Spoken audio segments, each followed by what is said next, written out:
तो पिछली वीडियो में हमने रिडॉक्स रिएक्शन की एसिडिक मीडियम में बैलेंसिंग अच्छे से सीख ली थी, क्वेश्चन किए थे, सॉल्व किए थे और हर एक चीज़ आपको समझ आई थी। इस वीडियो में मेरी पूरी कोशिश रहेगी कि भाई तुमको बेसिक मीडियम की जो बैलेंसिंग है रिडॉक्स रिएक्शन की वो मैं मास्टरी करा दूँ, तुम किसी को भी समझा सको ऐसा मैं समझाऊंगा तुमको। और ये रही हमारे rules for acidic medium. Basic medium के लिए क्या करना है, यहाँ पे लाइन में थोड़ा सा चेंज आएगा, तुम दोबारा से बेसिक मीडियम के लिए लिख सकते हो या हल्का सा एडिशन कर सकते हो। क्या होगा यहाँ पे, बस चेंज आएगा, in order to balance the oxygen atoms add H2 molecule to the oxygen deficient side. ये है एसिडिक मीडियम के लिए। बस यहाँ से चेंज करना है आपने, oxygen atom add H2 molecule to oxygen rich side. यहाँ पे एसिडिक मीडियम में ऑक्सीजन डेफिशिएंट साइड में ऐड करना है और बेसिक मीडियम में ऑक्सीजन रिच। ऑक्सीजन डेफिशिएंट क्या कि एसिडिक मीडियम में जहाँ पे ऑक्सीजन कम है वहाँ H2 ऐड करना है, बेसिक मीडियम में ऑक्सीजन जहाँ ज़्यादा है वहाँ पे H2 ऐड करना है। इसी तरीके से यहाँ पे क्या होगा, बैलेंस, जब हाइड्रोजन को हमें बैलेंस करना है तो हम क्या कर रहे थे, एसिडिक मीडियम में H पॉजिटिव आयंस को ऐड कर रहे थे हाइड्रोजन को बैलेंस करने के लिए। बट यहाँ पे आपने हाइड्रोजन को बैलेंस करने के लिए OH नेगेटिव आयंस डालना है, बस यही फ़र्क है।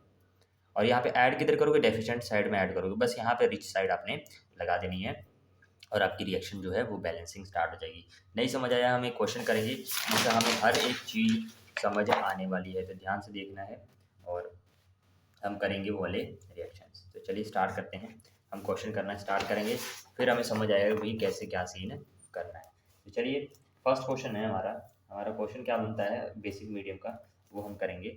हमारा है MnO4 negative plus I negative gives हमारा IO3 नेगेटिव प्लस MnO2। ये है हमारा बेसिक मीडियम। इसको हम बैलेंस करेंगे, सारा स्टेप सेम रहेगा। पहला स्टेप क्या है, एसिडिक मीडियम जैसा ही है। पहले तुम्हें क्या निकालना है, हमारे को ऑक्सीडेशन स्टेट। मैग्नीज का आ जाएगा +7। अब तुम्हें तो आई क्या होगा, प्रैक्टिस हो गया होगा। अब आई का है -1, इसका है +5, इसका है हमारा +4। उसके बाद बैलेंस कर लेना है, मैग्नीज 1 है, यहाँ पे भी 1 है, आई 1 है, आई 1 है, ठीक है, बैलेंस पहले से ही है। फिर यहाँ से यहाँ तक का चेंज कितने का आ रहा है, यहाँ पे आ रहा है हमारा 6 का चेंज आ रहा है और आई है कितने, 1 = 6। तुम कहोगे 6 का कैसे, 5 माइनस 1 कर लो, 5 माइनस -1 कर लो, 6 आ जाएगा। ठीक है, बेसिक मैथ्स है। यहाँ से यहाँ का चेंज कितना हुआ, यहाँ से यहाँ का चेंज देखोगे 3 का चेंज आएगा, मैग्नीज 1 का मल्टीप्लाइड 1 = 3 आ गया हमारा। मैंने क्या बोला था, अगर इसको सिंप्लीफाई हो रहा है तो कर लो। 3 को यहाँ से भी 3 से डिवाइड करूँगा, यहाँ से भी 3 से डिवाइड करूँगा, तो यहाँ पे आ जाएगा 3 और यहाँ पे आ जाएगा 2 और यहाँ पे आ जाएगा 1। यहाँ पे अगर 2, यहाँ पे 1। आयोडीन का आया चेंज 2, इसके साथ मैग्नीज के साथ मल्टीप्लाई करो, मैग्नीज का चेंज आया 1, आयोडीन के साथ मल्टीप्लाई करो, तो हमारी इक्वेशन क्या बनेगी, MnO4 negative 2MnO4 negative plus I negative gives IO3 negative plus 2MnO2। ये हो गया हमारी रिएक्शन। अब क्या करना है, ऑक्सीजन को बैलेंस करना है, क्रॉस मल्टीप्लिकेशन कर लिया, ऑक्सीजन को बैलेंस करना है। ध्यान से देखो, 4 दूनी 8, यहाँ इस साइड कितने, 8 ऑक्सीजन है, कितना ऑक्सीजन है, 8 ऑक्सीजन है। इस साइड देखो तो 2 दूनी 4, 4 ऑक्सीजन दिख रहे हैं, 4 और 4 3 7 ऑक्सीजन है। यहाँ पे कितने हैं, 7 ऑक्सीजन। ध्यान से देखिए, इधर 8 ऑक्सीजन दिख रहे हैं आपको और इधर 7 ऑक्सीजन दिख रहे हैं। तो ऑक्सीजन कम किधर है, इधर है, और एक कम है। तो ऐसा नहीं करना एसिडिक मीडियम की तरह कि जिधर कम है उधर लगा दिया, नहीं। बेसिक मीडियम में क्या करना, ऑक्सीजन जिधर ज़्यादा है, किधर ज़्यादा है, 8 इधर है, 7 इधर है, तो कितना ज़्यादा है, एक ज़्यादा है इधर, तो उतने ही H2 ऐड कर लो।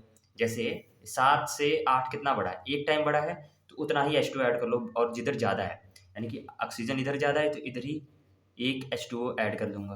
क्यों, क्योंकि एक ज़्यादा है तो एक H2 मैंने ऐड कर दिया। तो ये आपको समझ आएगा कि भाई एक H2 ऐड करके आपने जिधर ज़्यादा है, मतलब ऑक्सीजन जिधर ज़्यादा है उधर ही H2 ऐड होगा, और जितना ज़्यादा है उतना ही। अगर ये 2 ज़्यादा होता, समझ लो 9 होता और 7 होता, फिर 2 H2 ऐड होने थे। अभी हमने एक H2O यहाँ पे क्या किया है, ऐड किया है। समझ आई मेरी बात। अब उसके बाद क्या करोगे, एक H2 ऐड करने के बाद आप ध्यान से देखोगे कि हाइड्रोजन की बैलेंसिंग, यहाँ पे हाइड्रोजन क्या है, 0, यहाँ पे हाइड्रोजन है 2। तो जितने हाइड्रोजन जिधर ज़्यादा है, जैसे इधर 0 इधर 2 है, तो जितने हाइड्रोजन ज़्यादा हैं इस साइड, कम साइड वाले में उतने ही हाइड्रोजन के बराबर ही OH ऐड कर दोगे। इधर 2 हाइड्रोजन है, इधर 0 है, तो यहाँ पे 2 OH नेगेटिव आयन ऐड करोगे और तुम्हारी बैलेंसिंग हो गई। क्या मैंने कहा, ऑक्सीजन को बैलेंस करते टाइम एक ही चीज़ याद रखनी, जिधर ज़्यादा ऑक्सीजन है उधर ही H2O ऐड होगा, बट कितना ऐड होगा, जितना ज़्यादा है। 7 से 8 कितना ज़्यादा है, 1 टाइम ज़्यादा है, तो एक H2O ऐड कर लिया। अगर इधर 9 होता, इधर 7 होता, तब 2 H2O ऐड होता, क्योंकि 9 से 7 जो है 9 से 2 टाइम छोटा है, या आप कह सकते हो 9 7 से 2 टाइम बड़ा है। ठीक है। उसके बाद हाइड्रोजन को बैलेंस करने के लिए क्या करना है, हाइड्रोजन जिधर भी जितने हैं, जिधर ज़्यादा हाइड्रोजन है, जैसे इस साइड 2 हाइड्रोजन ज़्यादा है, इधर 0 है, इधर 2 है, तो उतने ही OH जिधर कम है उधर ऐड कर लो। मतलब 2 हाइड्रोजन इधर 2 OH इधर ऐड कर लिए। इधर 3 होते तो इधर 3 OH ऐड होते, 4 होता तो 4 OH ऐड होते। अगर यहाँ पे 10 हाइड्रोजन होता तो यहाँ पे 10 OH ऐड होने थे। समझ आ गई मेरी बात। ये रिएक्शन होगी बैलेंस। अब एक क्वेश्चन दोबारा से करवाता हूँ, तुम करोगे और मुझे बताओगे कि भाई रिएक्शन ये क्वेश्चन हो रहा है कि नहीं। इस क्वेश्चन में थोड़ा सा ट्विस्ट है, वो भी मैं आपको समझा दूंगा। ये हमारा रिएक्शन है और ये भी हमारा बेसिक मीडियम में हो रहा है। ये NO3 नेगेटिव है। ठीक है जी। पहले तो हम सबका ऑक्सीडेशन नंबर निकालेंगे। इसका +5 आ गया, इसका 0 आ गया, इसका +2 आ गया, ये इसका हमारा -3 आ गया। ऑक्सीडेशन स्टेट निकालना आपको आना चाहिए। नहीं आता है बताओ, वही वीडियो बनेगी। यहाँ से यहाँ का चेंज देखोगे तो यहाँ का 2 का चेंज आ रहा है, और हाइड्रोजन क्या है कितना, 1, तो यहाँ पे टोटल 2 का चेंज है। यहाँ से यहाँ का आप चेंज देखोगे तो 8 का चेंज आ रहा है। नाइट्रोजन है कितने, 1, तो यहाँ पे 8। अगर ये सिंप्लीफाई वाला कर दो, इसको भी 2 से डिवाइड कर दिया, इसको भी 2 से, तो यहाँ पे 1 आ गया, यहाँ पे 4 आ गया। तो यानी कि 1 का चेंज और 4 का चेंज। जिंक में अगर 1 का चेंज आया तो ये मल्टीप्लाई नाइट्रोजन के साथ होगा, और नाइट्रोजन में चेंज 4 का आया तो ये जिंक के साथ मल्टीप्लाई होगा। तो हमारे को इक्वेशन कैसे देखने को मिलेगी, 4Zn, हमारे को क्या दिखेगा, 4Zn plus NO3 negative, 4Zn 2 positive plus NH4 positive. ये मेरी बात समझ आई आपको। ठीक है जी, यहाँ तक हाँ जी समझ आया। अब बैलेंस करना है ऑक्सीजन को। तो ऑक्सीजन ध्यान से देखिए, यहाँ पे 3 ऑक्सीजन है, यहाँ पे 0 ऑक्सीजन है। तो इस साइड 0 है, यहाँ पे 3 है, तो 0 से 3 कितना बड़ा होता है, 3 टाइम बड़ा होता है। तो इधर H2 कितने ऐड करोगे, 3 H2 ऐड कर दोगे, यानी कि +3 H2O आपने ऐड कर दिया। ठीक है सर, यहाँ तक तो समझ आ गया।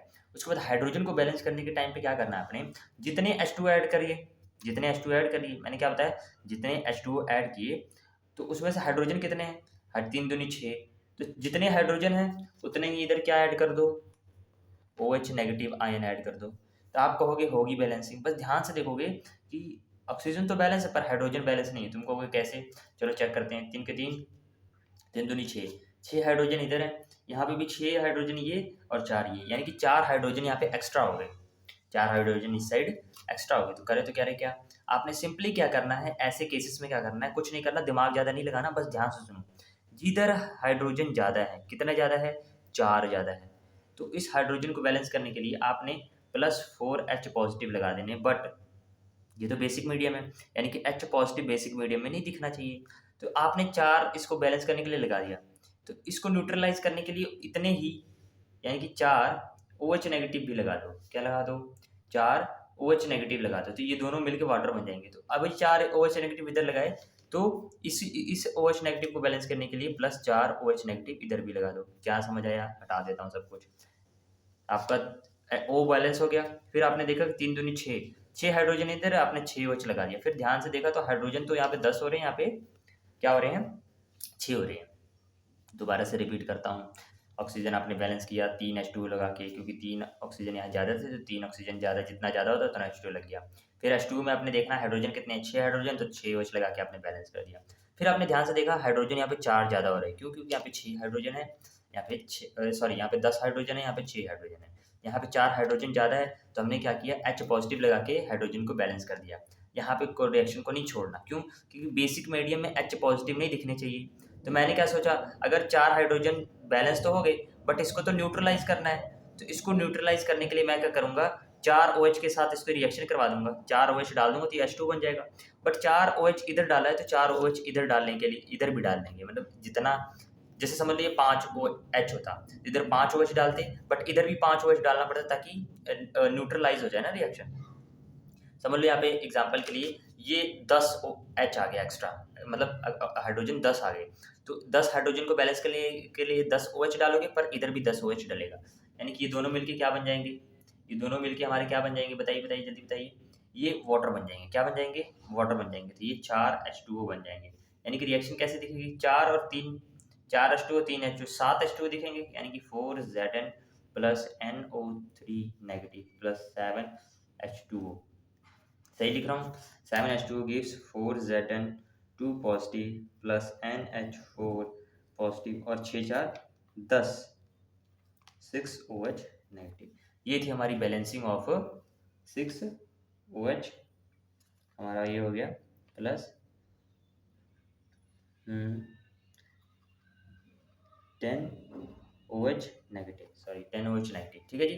10 ये 10OH लिखा हुआ है नेगेटिव, थोड़ा सा ये राइटिंग थोड़ा सा दिक्कत आ गई। समझ आई मेरी बात? यानी कि जो बेसिक मीडियम की बैलेंसिंग ऐसे होगी। कुछ केस में क्या होगा कि हाइड्रोजन ज़्यादा दिखेगा तो हाइड्रोजन अगर जिस साइड ज़्यादा दिखे उधर हाइड्रोजन और ऐड करके बैलेंस कर दो। पर बेसिक मीडियम में H+ दिखना नहीं चाहिए, तो उतना ही OH इधर भी ऐड करके बैलेंस करके H2 बना के अपना रिएक्शन कर दो। तो I hope balancing of the basic medium समझ आया हो। और इस वीडियो को अगर आपको पसंद आया तो ज़रूर से बताइएगा कमेंट्स के अंदर कि भाई मेरे को समझ आ रहा है। जो डाउट आए वो कमेंट्स में पूछ लीजिए आप। अगली वीडियो में हम डिसप्रपोर्शनेशन रिएक्शन की बैलेंसिंग देखेंगे, जो कि बहुत बहुत बहुत ज़्यादा इंपॉर्टेंट है और बच्चों को नहीं समझ आता। और डिसप्रपोर्शनेशन रिएक्शन को अच्छे से समझेंगे कि भाई उसकी बैलेंसिंग हम कैसे करते हैं। डिसप्रपोर्शनेशन रिएक्शन क्या होता है, अगर नहीं समझ आता है आपको तो पिछली वीडियोज़ मेरी जाके देख लीजिए डिसप्रपोर्शनेशन रिएक्शन वाली, कि वो होता क्या है। उससे आपको समझ आ जाएगा कि डिसप्रोपोर्शनेशन रिएक्शन क्या है। अगली वीडियो में हम सिर्फ बैलेंसिंग देखेंगे। आई होप ये वीडियो अच्छी लगी हो। बहुत बहुत शुक्रिया ये वीडियो देखने के लिए।